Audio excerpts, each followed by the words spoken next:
ಹಾಲು ಕೆಟ್ಟರೂ ಹಾಲು ಮತ ಕೆಡಲ್ಲ ಅಂತ ಒಂದು ಮಾತಿದೆ ನಮ್ಮೊಳಗೆ. ಹಾಗೆ ಹಾಲು ಮತ್ತವ್ರ ಅಧಿಕಾರ ಬಂದರೆ ಇಸ್ಕೊಳ್ಳೋದು ಕಷ್ಟ, ಅವರಾಗೆ ಬಿಡಬೇಕು ಹೇಳಿರೋದು ನಾನು. ಯಾಕೆ ಅಕ್ಕಬುಕ್ಕರು ಯಾರು? ಹಾಲು ಸ್ಥಾಪಕರು ವಿಜಯಾರಣ್ಯ ಕಟ್ತಾರೆ 5 ಜನ ಅವರು. ಅಕ್ಕಬುಕ್ಕರು ಸಾಮ್ರಾಜ್ಯ ಇವತ್ತು ವಿಜಯದಶಮಿ ಏನು ನಡೀತಾಯಿದೆ, ಇವತ್ತು ನಡೀತಾಯಿದೆ, ಅಕ್ಕಬುಕ್ಕರು ಮಾಡಿದ್ದು. ಛತ್ರಪತಿ ಶಿವಾಜಿ ಯಾರು? ನಿಮ್ಮ ಗದಿಗಿನವನೇ, ಅವನು ಆಲ್ಮತ್ತವನೇ ಶಿವಾಜಿ.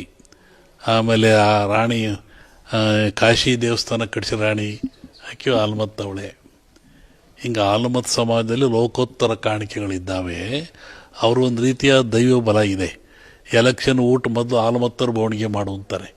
ಸಹಜವಾಗಿ ನಾವು ಇಡೀ ನಮ್ಮ ಉತ್ತರ ಕರ್ನಾಟಕ ಭಾಗದಲ್ಲಿ, ಕಲ್ಯಾಣ ಕರ್ನಾಟಕ ಆಗಿರ್ಬೋದು, ಉತ್ತರ ಕರ್ನಾಟಕ ಆಗಿರ್ಬೋದು, ಬಹುತೇಕ ರಾಜ್ಯದ ಎಲ್ಲ ಕಡೆ ಕೂಡ ಆಗಿರಬೇಕು ಅಂತ ನಾನು ಅಂದ್ಕೊಳ್ತೀನಿ.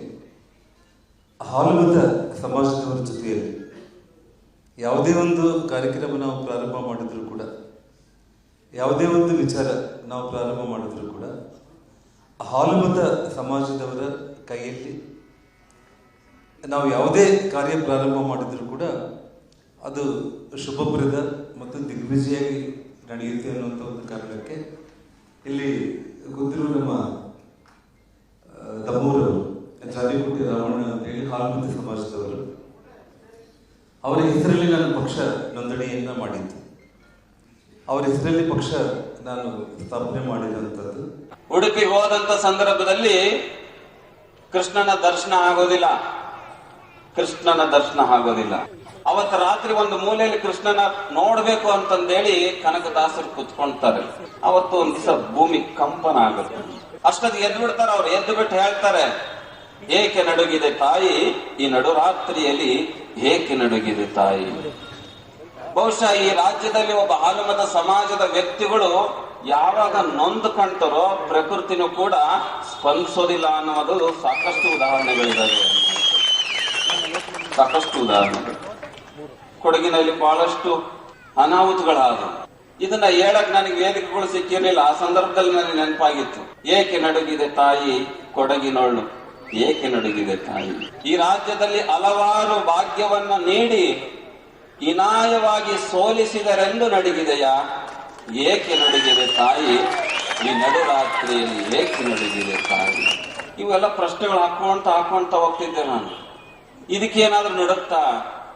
ಒಬ್ಬ ಸಾಮಾನ್ಯ ವ್ಯಕ್ತಿ ಯಾವುದೇ ಅನಾಚಾರ ಇಲ್ದಲೆ, ಭ್ರಷ್ಟಾಚಾರ ಇಲ್ದಲೆ, ಒಂದು ಕಪ್ಪು ಚುಕ್ಕೆ ಇಲ್ದಲೆ 5 ವರ್ಷಗಳ ಕಾಲ ರಾಜ್ಯವನ್ನ ದಿಟ್ಟತನದಿಂದ ನಡೆಸಂತಹ ವ್ಯಕ್ತಿನನ್ನ ಕನಿಷ್ಠವಾಗಿ ಕಂಡಂತಹ ಜನತೆಯ ವರ್ತನೆಯನ್ನ ನೋಡಿ ನಡುಗಿದೆಯಾ, ಏಕೆ ನಡುಗಿದೆ ತಾಯಿ ಕೊಡಗಿನೋಡು, ಏಕೆ ನಡುಗಿದೆ ತಾಯಿ.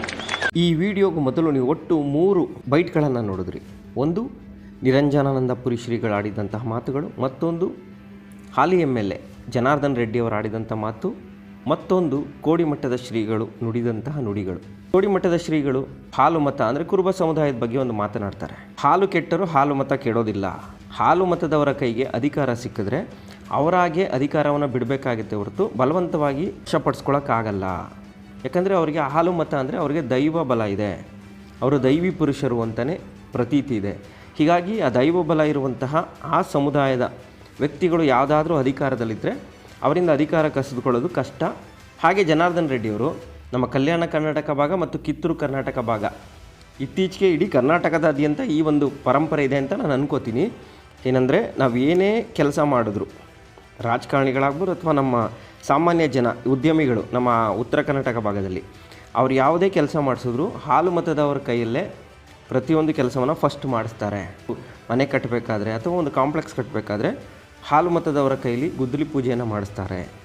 ರಾಜಕಾರಣಿಗಳು ನಾಮಿನೇಷನ್ ಫೈಲ್ ಮಾಡಬೇಕಾದ್ರೆ ಹಾಲು ಮತದವರ ಕೈಗೆ ಆ ನಾಮಿನೇಷನ್ ಬಿ ಫಾರ್ಮನ್ನು ಕೊಟ್ಟು ಅವರಿಂದ ಆಶೀರ್ವಾದವನ್ನು ಪಡೆದು ನಂತರ ಹೋಗಿ ನಾಮಿನೇಷನ್ ಫೈಲ್ ಮಾಡ್ತಾರೆ. ಅದೇ ರೀತಿ ನಾನು ರಾಜಕಾರಣ ಬಂದಾಗಿನಿಂದ ನಾನು ಯಾವುದೇ ಕೆಲಸ ಮಾಡಿದ್ರೂ ಹಾಲು ಮತದವರ ಕೈಯಲ್ಲೇ ಮಾಡಿಸ್ತೇನೆ. ಯಾಕಂದರೆ ಅವರಿಗೆ ದೈವ ಬಲ ಇದೆ, ದೈವಿ ಪುರುಷರು ಅಂತ ನಾವೆಲ್ಲ ನಂಬಿದ್ದೀವಿ. ಹೀಗಾಗಿ ನಾವು ಹಾಲು ಮತದವ್ರ ಕೈಲೇ ಪ್ರತಿಯೊಂದು ಕೆಲಸವನ್ನು ಮಾಡಿಸ್ತೀವಿ ಅಂತ ಹೇಳ್ತಾರೆ. ಅದಾದ ನಂತರ ನಿರಂಜನಾನಂದಪುರಿ ಶ್ರೀಗಳಾಡಿರುವಂಥ ಮಾತು, ಅದು 2018 ಸಂದರ್ಭದಲ್ಲಿ ಮಾತನಾಡ್ತಾರೆ. ಆಗ ಕೊಡಗಿನಲ್ಲಿ ಜಲಪ್ರಳಯ ಆಗಿರುತ್ತೆ, ಅಂದರೆ ಭೂಕಂಪ ಆಗಿ ಎಷ್ಟೋ ಮನೆ ಮಠಗಳು ಕೊಚ್ಕೊಂಡು ಹೋಗ್ಬಿಟ್ಟಿರ್ತದೆ. ಅದು ಕರ್ನಾಟಕದಲ್ಲಿ ಆದಂತಹ ಬಹುದೊಡ್ಡ ಪ್ರಕೃತಿ ವಿಕೋಪ ಅಂತ ಹೇಳ್ಬೋದು. ಯಾವ ವರ್ಷದಲ್ಲೂ ಆ ರೀತಿ ಆಗಿರಲಿಲ್ಲ. ಅಂತಹ ಒಂದು ದೊಡ್ಡ ಅನಾಹುತ ಆಗಿಬಿಡುತ್ತೆ 2018ರಲ್ಲಿ. ಆ ಟೈಮ್ನಲ್ಲಿ ಎಲೆಕ್ಷನ್ ಆಗಿ ಹೊಸ ಸರ್ಕಾರ, ಸಮ್ಮಿಶ್ರ ಸರ್ಕಾರ ಬಂದಿರುತ್ತೆ. ಸಿದ್ದರಾಮಯ್ಯನವರು ಮುಖ್ಯಮಂತ್ರಿ ಸ್ಥಾನದಿಂದ ಕೆಳಗಿಳಿದಿರ್ತಾರೆ. ಅಂತಹ ಟೈಮ್ನಲ್ಲಿ ಪ್ರಾಕೃತಿಕ ವಿಕೋಪ ಸಂಭವಿಸುತ್ತೆ. ಈ ಸಂದರ್ಭದಲ್ಲಿ ಯಾವುದೋ ಒಂದು ಕಾರ್ಯಕ್ರಮದಲ್ಲಿ ನಿರಂಜನಾನಂದಪುರಿ ಶ್ರೀಗಳು ಒಂದು ಮಾತನಾಡ್ತಾರೆ. ಈ ಹಿಂದೆ ಕನಕದಾಸರು ಉಡುಪಿಗೆ ಹೋದಾಗ ಅವರಿಗೆ ಶ್ರೀಕೃಷ್ಣನ ದರ್ಶನವನ್ನು ಮಾಡಿಸ್ತೇನೆ ಹೊರಗಡೆ ಹಾಕ್ಬಿಡ್ತಾರೆ. ಆಗ ಗುಡುಗು ಸಿಡ್ಲು ಬಂದು ದೊಡ್ಡ ಮಟ್ಟದ ಪ್ರಾಕೃತಿಕ ವಿಕೋಪ ಆಗುತ್ತೆ ಉಡುಪಿನಲ್ಲಿ. ಅದೇ ರೀತಿ 2018ರಲ್ಲೂ ಕೂಡ ರಾಜ್ಯದಲ್ಲಿ ಭೂಕಂಪ ಆಗಿದೆ, ಭೂಮಿ ನಡುಗಿದೆ. ಯಾಕೆ ಈ ರೀತಿ ಆಯಿತು ಅಂತ ನಾವು ಯೋಚನೆ ಮಾಡಿದಾಗ, ಸಿದ್ದರಾಮಯ್ಯ ಅಂತ ಒಬ್ಬ ಶ್ರೇಷ್ಠ ವ್ಯಕ್ತಿ, ಯಾವುದೇ ಭ್ರಷ್ಟಾಚಾರ ಮಾಡದಂತಹ ವ್ಯಕ್ತಿ, ಹಾಲುಮತ ಸಮುದಾಯಕ್ಕೆ ಸೇರಿದಂತಹ ವ್ಯಕ್ತಿ ಅಧಿಕಾರದಿಂದ ಕೆಳಗಿಳಿದು ಬಿಡ್ತಾರೆ. ಒಳ್ಳೆ ಆಡಳಿತವನ್ನು ಕೊಟ್ಟಿಯೂ ಕೂಡ ಅವರನ್ನು ಗೆಲ್ಲಿಸೋದಿಲ್ಲ ಜನ. ಅಂದರೆ ಅವರ ಪಕ್ಷವನ್ನು ಮತ್ತೆ ಅಧಿಕಾರಕ್ಕೆ ತರೋದಿಲ್ಲ ಮತ್ತು ಮೈಸೂರಿನಲ್ಲಿ ಅವ್ರನ್ನ ಸೋಲಿಸಿರ್ತಾರೆ ಜನ. ಹೀಗಾಗಿ ಭೂಮಿ ತಾಯಿ ನಡುಗಿದ್ದಾಳೆ. ಏಕೆ ನಡುಗಿದೆ ತಾಯಿ, ಏಕೆ ನಡುಗಿದೆ ಅಂತ ನಾನು ಅದಕ್ಕೇ ಭೂಮಿ ತಾಯಿನ ಕೇಳ್ತಾ ಇದ್ದೀನಿ. ಸಿದ್ದರಾಮಯ್ಯನವರ ಸೋಲಿಗೆ ಮರುಕಪಟ್ಟು ಭೂಮಿ ತಾಯಿನೇ ಹತ್ತುಬಿಟ್ಲವತ್ತು ಅಂತೇಳಿ ನಿರಂಜನಾನಂದಪುರಿ ಶ್ರೀಗಳು ಹೇಳ್ತಾರೆ. ಈ ಮಾತನಾಡಿದಾಗ ಆವಾಗ ಪರ ವಿರೋಧ ಚರ್ಚೆಗಳು ಕೂಡ ನಡೀತು. ಈಗ ಯಾಕೆ ಈ ವಿಚಾರವನ್ನು ಹೇಳ್ತಾ ಇದ್ದೀವಿ ಅಂದರೆ, ಹೇಗೆ 2018ರಲ್ಲಿ ಸಿದ್ದರಾಮಯ್ಯನವರು ಮುಖ್ಯಮಂತ್ರಿ ಸ್ಥಾನದಿಂದ ಕೆಳಗಿಳಿದ ಮೇಲೆ ಕರ್ನಾಟಕದಲ್ಲಿ ಜಲಪ್ರಳಯವಾಗಿತ್ತೋ, ಈಗ ಅವರು ಮುಖ್ಯಮಂತ್ರಿ ಸ್ಥಾನದಿಂದ ಕೆಳಗಿಳಿದ ಮೇಲೆ ಕರ್ನಾಟಕದಲ್ಲಿ ಕಂಡು ಕೇಳರಿಯದ ರೀತಿಯ ಭೀಕರ ಬರಗಾಲ ಎದುರಾಗಿದೆ. ಇದು ಈಗ ಸಾಮಾಜಿಕ ಜಾಲತಾಣದಲ್ಲಿ ಈ ವಿಚಾರ ಸಾಕಷ್ಟು ಚರ್ಚೆ ಆಗ್ತಾ ಇದೆ. ಅಂದರೆ ಸಿದ್ದರಾಮಯ್ಯನವ್ರನ್ನ ಅನ್ಯಾಯವಾಗಿ ಮುಖ್ಯಮಂತ್ರಿ ಸ್ಥಾನದಿಂದ ಕೆಳಗಿಳಿಸ್ಬಿಟ್ರು. ಸ್ವಚ್ಛ ಆಡಳಿತ ನೀಡಿದಂತಹ ವ್ಯಕ್ತಿ, ಯಾವುದೇ ಭ್ರಷ್ಟಾಚಾರದ ಕಳಂಕ ಇಲ್ಲದೆ ಇರುವಂಥ ವ್ಯಕ್ತಿ, ಹಾಲುಮತ ಸಮುದಾಯಕ್ಕೆ ಸೇರಿದಂಥ ವ್ಯಕ್ತಿ, ಅವರನ್ನು ಮುಖ್ಯಮಂತ್ರಿ ಸ್ಥಾನದಿಂದ ಕೆಳಗಿಳಿಸೋದಕ್ಕೆ ಈ ಬಾರಿ ಪ್ರಕೃತಿ ಮುನಿದಿದೆ. ಹೀಗಾಗಿ ಕರ್ನಾಟಕದಲ್ಲಿ ಕಂಡು ಕೇಳರಿಯದ ರೀತಿಯಲ್ಲಿ ಭೀಕರ ಬರಗಾಲ ಎದುರಾಗಿದೆ ಅಂಥೇಳಿ ಸಾಮಾಜಿಕ ಜಾಲತಾಣದಲ್ಲಿ ಈ ವಿಚಾರವಾಗಿ ಹಲವು ಮಂದಿ ಪೋಸ್ಟನ್ನು ಹಾಕ್ತಾಯಿದ್ದಾರೆ. ಇಲ್ಲಿ ನೋಡಿ, ಈ ರೀತಿ ಒಬ್ಬರು ಪೋಸ್ಟ್ ಹಾಕಿದ್ದಾರೆ. ದೇವಕುಲದವರನ್ನು ಕೆಳಗಿಳಿಸಿದ್ರೆ ಪ್ರಕೃತಿ ಮುನಿಸಿಕೊಳ್ಳುವುದು ಸಹಜ. ಅವರೇನಾದರೂ ಅಧಿಕಾರದಲ್ಲಿದ್ದಿದ್ರೆ ಕಂಬಳಿ ಬೀಸಿ ಮಳೆಯನ್ನು ಕರೆಸ್ತಾ ಇದ್ರು ಅಂತ ಕೆಲವರು ಟ್ವೀಟ್ ಮಾಡಿದ್ದಾರೆ. ಮತ್ತು ಸಿದ್ದರಾಮಯ್ಯ ಮುಖ್ಯಮಂತ್ರಿ ಹುದ್ದೆಯಲ್ಲಿದ್ದಾಗ ಮಳೆ ಬೆಳೆ ಚೆನ್ನಾಗಿತ್ತು.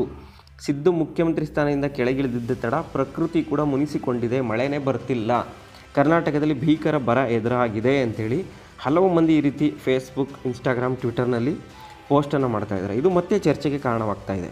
2018ರಲ್ಲಿ ಸಿದ್ದರಾಮಯ್ಯನವರು ಮುಖ್ಯಮಂತ್ರಿ ಸ್ಥಾನದಿಂದ ಕೆಳಗಿಳಿದ್ರು. ಚಾಮುಂಡೇಶ್ವರಿ ಕ್ಷೇತ್ರದಲ್ಲಿ ಸೋತಾಗಲೂ ಕರ್ನಾಟಕದಲ್ಲಿ ಜಲಪ್ರಳಯವಾಗುತ್ತೆ.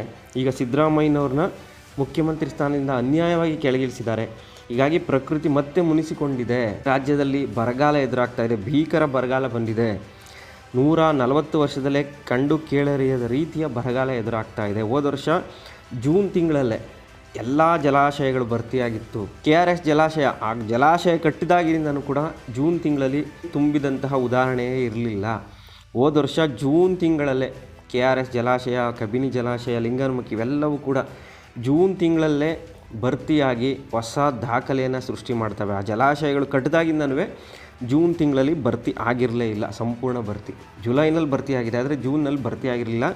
ಆದರೆ ಕಳೆದ ವರ್ಷ ಎಲ್ಲ ಜಲಾಶಯಗಳು ಜೂನ್ನಲ್ಲೇ ಭರ್ತಿಯಾಗಿತ್ತು. ಆದರೆ ಈ ಬಾರಿ ಜೂನ್ ಮುಗಿದು ಜುಲೈ ಬರ್ತಾಯಿದ್ರು ಕೂಡ ಮಳೆ ಬರುವ ಮುನ್ಸೂಚನೆ ಕಾಣ್ತಿಲ್ಲ.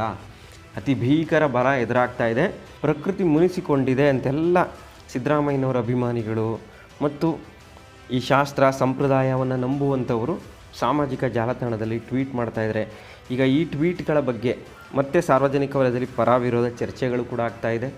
ಸಿದ್ದರಾಮಯ್ಯನಂತಹ ವ್ಯಕ್ತಿಯನ್ನು ಮುಖ್ಯಮಂತ್ರಿ ಸ್ಥಾನದಿಂದ ಕೆಳಗಿಳಿಸಬಾರ್ದಿತ್ತು ಅಂತಲೂ ಕೂಡ ಹಲವು ಜನ ಮಾತಾಡ್ಕೋತಾ ಇದ್ದಾರೆ. ಅದರಲ್ಲೂ ರೈತಾಪಿ ವರ್ಗದವರು. ಸಿದ್ದರಾಮಯ್ಯನವರು ರೈತರಿಗೆ ಬೆಲೆಯನ್ನು ಕೊಡ್ತಾಯಿದ್ರು.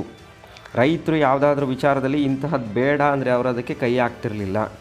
ರೈತರ ಹಿತವನ್ನು ಕಾಯ್ತಾಯಿದ್ರು. ಆದರೆ ಈಗಿರೋರು ಯಾಕೋ ರೈತರ ಮಾತನ್ನೇ ಕೇಳ್ತಿಲ್ಲ.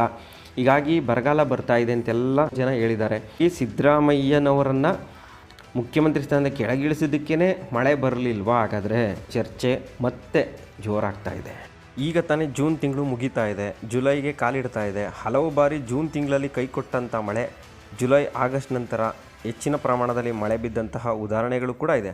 ಆದರೂ ಕೂಡ ಈಗಾಗಲೇ ಸಾಮಾಜಿಕ ಜಾಲತಾಣದಲ್ಲಿ ಸಿದ್ದರಾಮಯ್ಯನವರ ಪರವಾಗಿ ಇಂತಹ ಟ್ವೀಟ್ಗಳು ಬರ್ತಾ ಇರೋದು ತುಂಬಾ ಗಮನ ಸೆಳೀತಾ ಇದೆ.